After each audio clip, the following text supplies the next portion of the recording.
നിങ്ങളുടെ favourite shows ഇനി ഒരിക്കലും മിസ്സാവില്ല. ഇപ്പോൾ C5 കാണും നിങ്ങളുടെ ഫേവറേറ്റ് ഷോസ് തികച്ചും സൗജന്യമായി. ആരാണെന്ന് അറിയാനുള്ള ഒരു ശ്രമം. അന്ധവിശ്വാസത്തിന്റെ പേരിൽ ആശ്രമം പാഴാക്കണോ? അതെ, മോഷ്ടാവ് ആരാണെന്നേ നമുക്കിപ്പ അറിയാലോ. ഋതികമ്മേടോ കുഴപ്പത്തിലായിരിക്കുന്ന രമ്യ. കേട്ടില്ല നിന്റെ ചേട്ടൻ പറഞ്ഞത്? എന്നോടുള്ള സ്നേഹം കൊണ്ട് വിളിച്ചൊന്നുമല്ല, ഋതികയെ സഹായിക്കാനാ. ആ ശരി രാജു, കാര്യം പറയ്. ഋതിക മേഡത്തിന് മാഡത്തിന്റെ വുഡ് ബി അശ്വിൻ സാറിന്റെ അമ്മ കയ്യിലിട്ട് കൊടുത്ത ഒരു വളയുണ്ട്. ആ വള കാണാനില്ല. കാണാനില്ലെന്നോ? വള എന്താ കയ്യിൽ അപ്രത്യക്ഷാവോ? എനിക്ക് തോന്നുന്നതേ ഇത് അവന്റെ പണിയാണെന്നാ. ആ ദീപകിന്റെ. രാജു അവനെ പിടിച്ച് മാറ്റി നിർത്തി നല്ല അടി അങ്ങ് വെച്ചു കൊടുക്കും. നല്ല അടിയുടെ വേദന അറിയുമ്പോഴേ അവൻ തത്ത പറയുന്ന പോലെ സത്യം പറഞ്ഞോളൂ. അങ്ങനെയൊക്കെ ചെയ്ത വർമ്മ സാറിന് ദേഷ്യാവും. രമ്യ ഒരു കാര്യം ചെയ്യും. രമ്യയുടെ അമ്മ വീടിനടുത്ത് താമസിക്കുന്ന കാളിദാസൻ പോറ്റിയില്ലേ, എത്രയും പെട്ടെന്ന് ആളെ കൂട്ടി ഇവിടേക്കോ. ആ ശ്രീവ എന്റെ കൂടെ ഉണ്ട്. ഞങ്ങള് പോറ്റിയും കൂട്ടി എത്രയും വേഗം അവിടെ എത്താം. രാജു ധൈര്യമായിട്ടിരിക്കും. ശരി രമ്യ. ഋതിക മേഡം പേടിക്കണ്ട, ധൈര്യമായിട്ടിരിക്കെ. കാളിദാസൻ പോറ്റി വരും. ഋതിക മേഡത്തിന്റെ വള എവിടെയാണെന്ന് കണ്ടുപിടിക്കുകയും ചെയ്യും. ഉറപ്പാണോ രാജു? ഉറപ്പാണെന്നേ, ധൈര്യമായിട്ടിരിക്കെ, പേടിക്കണ്ട.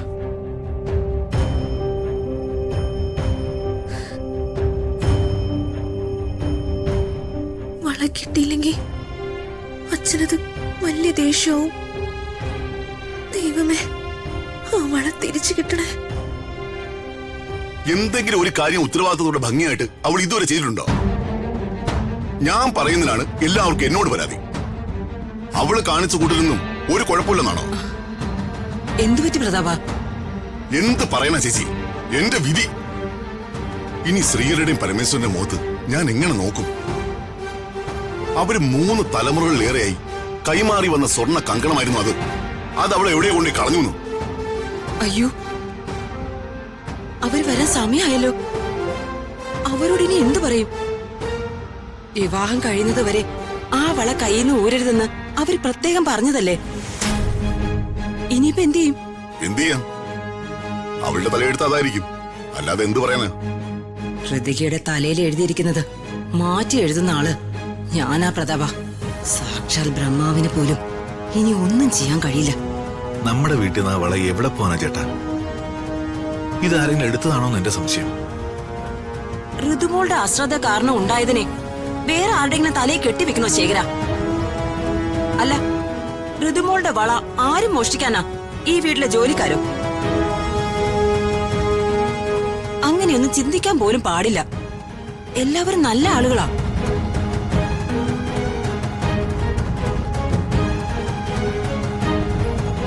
ഇവരെയൊക്കെ ആരാ ഇപ്പൊ ഇങ്ങോട്ട് വിളിച്ചേ? ഇവരുടെ ഒരു കുറവും കൂടി ഇവിടെ ഉണ്ടായിരുന്നുള്ളൂ. ഇപ്പൊ അതും തികഞ്ഞു. കൂടെ ആരാ ഒരു പരിചയത്താള്? രാജു വിളിച്ചോണ്ട് വന്നായിരിക്കും.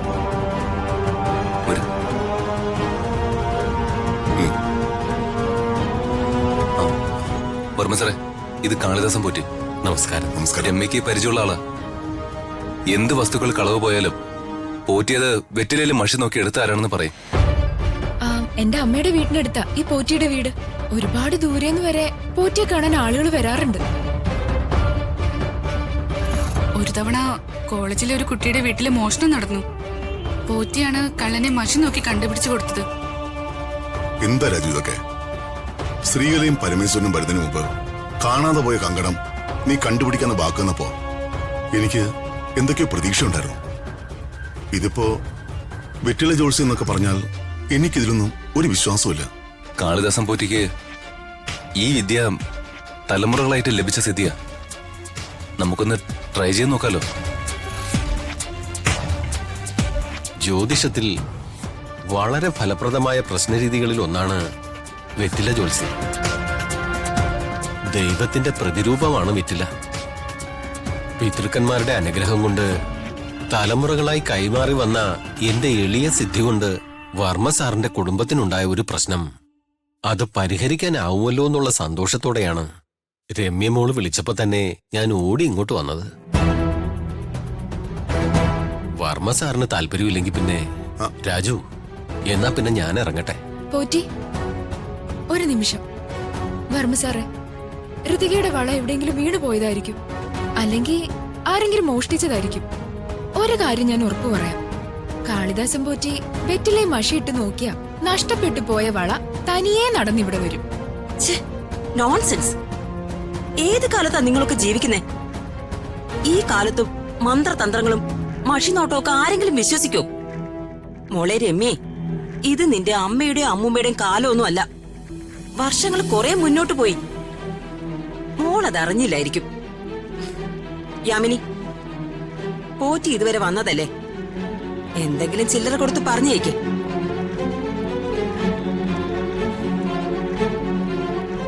അല്ലേച്ചി, അവരിത്രയൊക്കെ പറഞ്ഞതല്ലേ, നമുക്കൊന്ന്. ഓ, അപ്പൊ നീ ഇവരുടെ സൈഡാണോ? നിനക്കുണ്ടോ ഇങ്ങനെയുള്ള അന്ധവിശ്വാസങ്ങളൊക്കെ? അമ്മായി, നിന്റെ വിശ്വാസം നിന്നെ രക്ഷിക്കട്ടെ എന്ന് അമ്മായി കേട്ടിട്ടില്ലേ? വിശ്വസിക്കുന്നവർ വിശ്വാസികൾ, വിശ്വാസം ഇല്ലാത്തവർ അവിശ്വാസികൾ. അത്രയുള്ളൂ.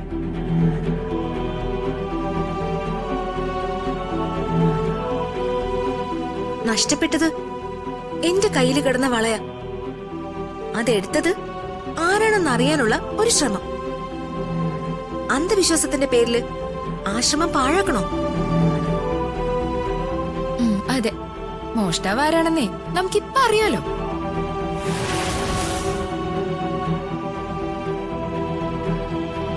രാജു, വേഗാവട്ടെ. അവരൊക്കെ ഇങ്ങ് വരുന്നതിന് മുമ്പ് നമുക്ക് അവളെ എവിടെയാണെന്ന് അറിയണം, അല്ലെങ്കിൽ നാണക്കേടാ. പോറ്റി, കേടില്ലേ? നമുക്ക് അധികം സമയമില്ല. ഞാൻ പറഞ്ഞില്ലേ, ലതിക മാഡത്തിന്റെ ഭാവി വരാൻ ഇട്ടു കൊടുത്ത വളയാണ് പോയത്. ആരെങ്കിലും എടുത്തതാണെങ്കിൽ എന്നോട് അവരുടെ പേരൊന്ന് പറഞ്ഞാൽ മതി. വള ഞാൻ എവിടെയാണെന്ന് അവരെ കൊണ്ട് പറയിപ്പിച്ചോളാം. വേഗാവട്ടെ.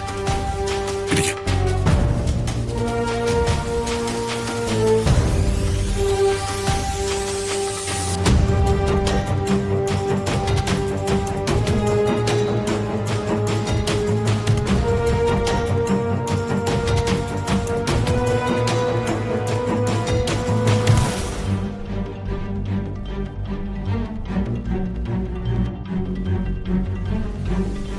രാജു, വള കിട്ടൂലോ അല്ലേ?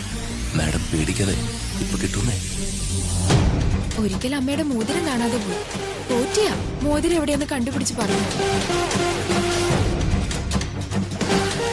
ഇനി ഇയാളെങ്ങാനും ആരാണ് വളയെടുത്തതെന്ന് കൃത്യമായി പറയൂ. അങ്ങനെ പറഞ്ഞ ദീപക് വീണ്ടും പ്രതാപന്റെ മുന്നിൽ മോശക്കാരനാകും.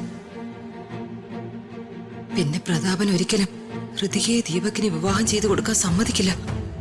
ദീപക് എവിടെയായിരിക്കും? ഡൗൺലോഡ് ചെയ്യൂ C5 ആപ്പ്. കാണൂ എല്ലാ എപ്പിസോഡുകളും സൗജന്യമായി.